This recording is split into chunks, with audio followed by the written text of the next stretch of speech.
नमस्कार, तुम्हा सगळ्यांचं पुन्हा एकदा खूप खूप स्वागत आहे आपल्या यूट्यूब चॅनलवरती।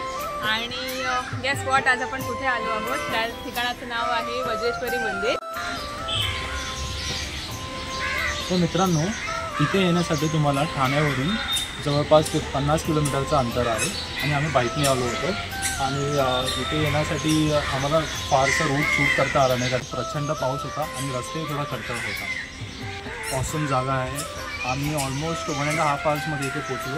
जास्त वेळ नाही लागला, ट्रॅफिकही फारसा नव्हता आम्हाला भिवंडी रोडला। तर या तुम्हाला दाखवतो मंदिराचं दर्शन। आम्ही आता जस्ट मंदिरामध्ये प्रवेश केलाय आणि हा मंदिराच्या आतला भाग तुम्हाला बघायला मिळेल। आमचं आता जस्ट दर्शन घेऊन झालेलं आहे। तर मंदिराच्या आतमध्ये जे आहे व्हिडिओग्राफी आणि फोटोग्राफी अलाउड नाही आहे। सो दर्शन घेऊन झाल्यावर आम्ही मंदिराच्या परिसरात फिरतो आहोत आणि इथे हा एक भव्य झाड आहे, वडाचं झाड।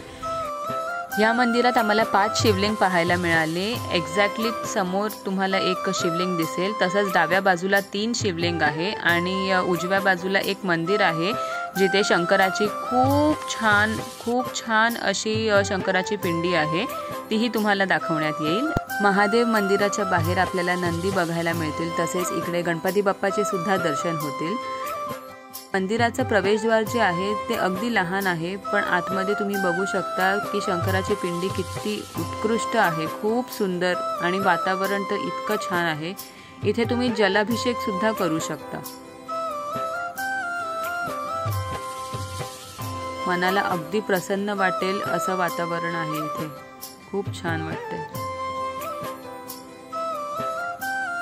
मंदिराच्या बॅक साईडला आपल्याला दत्तगुरू महाराजांचे सुद्धा दर्शन होतील आणि मंदिराच्या गाभाऱ्यात आपल्याला व्हिडिओग्राफी आणि फोटोग्राफी मनाई होती, पण तिथलं एक झलक तुम्हाला या फोटोमध्ये पाहायला मिळेल। श्री रेणुका देवी, श्री वज्रेश्वरी देवी आणि श्री कालिका देवी यांचे दर्शन होतील। शिवाय परशुरामांची सुद्धा मूर्ती आहे इथे। तसेच साईबाबाचे फोटो पण तुम्हाला बघायला मिळेल। इथे साईबाबाचे सुद्धा दर्शन झाले आपले।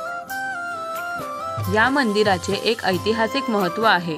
तो काळ पेशवाईचा होता। त्यावेळी पोर्तुगीजांच्या ताब्यात मुंबईपासून जवळजवळ दमणपर्यंतची गाव होती। अत्यंत प्रखर आणि कडव्या असलेल्या पोर्तुगीजांनी प्रजेचा छळ सुरू केला। बाटवा बाटवी, आया बहिणींची आबरू घ्यावी असे अत्यंत असह्य अत्याचार सुरू होते। ही हकीकत पेशव्यांच्या कानी पडली आणि श्रीमंत चिमाजी आप्पा पेशवे आपला फौजफाटा घेऊन वसईच्या मोहिमेवर निघाले। जाता जाता श्री वज्रेश्वरीला नवस केला की जर तुझ्या कृपेने मी किल्ला जिंकला तर किल्ल्यासारखे तुझे देऊळ बांधेल, आणि श्री वज्रेश्वरी देवीची कृपा चिमाजी आप्पावर झाली।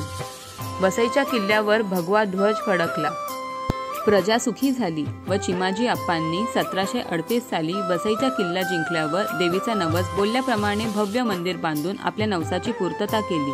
प्रथम वसईच्या किल्ल्यात देवीचे लहानसे देऊळ बांधले आणि ज्या ठिकाणी देवीने श्रीमंत चिमाजी आप्पांना दृष्टांत ठेवून आशीर्वाद दिला, तेच हे भव्य दिव्य पेशवाईकालीन श्री वज्रेश्वरी देवीचे ऐतिहासिक मंदिर। इथे छोटंसं आपल्याला साडी प्रसादालय दिसेल। बेसिकली इथे भाविकांनी देवीस अर्पण केलेल्या साड्या देणगी स्वरूपात मिळतात।